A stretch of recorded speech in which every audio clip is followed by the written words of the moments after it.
A big budget blockbuster from Guillermo del Toro? With such a visionary talent, you know it's not going to be your standard studio fare. And sure enough, del Toro is admirably making Pacific Rim an homage to Japanese giant monster films, otherwise known as Kaiju. Hence those Kaiju alert viral videos you've been seeing on the web. Don't you just love intelligent filmmaking? And we should do our part as well. Thus, I've put together a list of Kaiju films and similar giant monster films from around the globe that are worth checking out. The most obvious Kaiju film is Godzilla, released in 1954. Sadly, the story of Godzilla was influenced by the horrors of World War II, when Japan was hit with 2 nuclear bombs by the United States. Sure, those strikes helped end the war, but they scarred a nation both physically and psychologically. Godzilla became a pop culture fixture and gave birth to 27 sequels, as well as the Kaiju genre.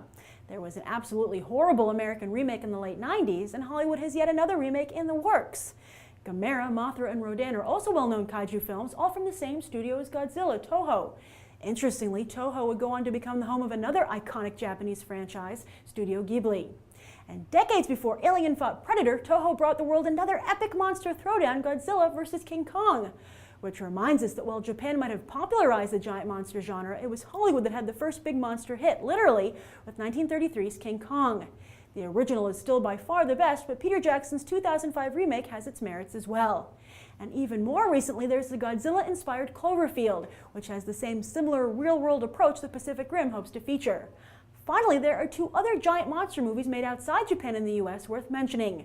The first is 2010's Troll Hunter from Norway. That's right, Norway.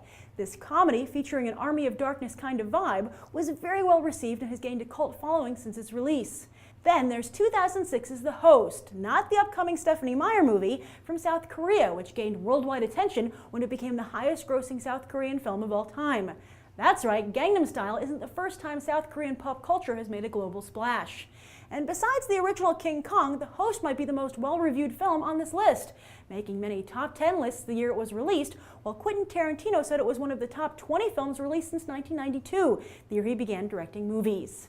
So that's Kaiju 101. Have you seen any of these movies? Feel I missed one? Be sure to share your thoughts down below, as well as if you think Guillermo del Toro can restore Kaiju films to their former glory with Pacific Rim.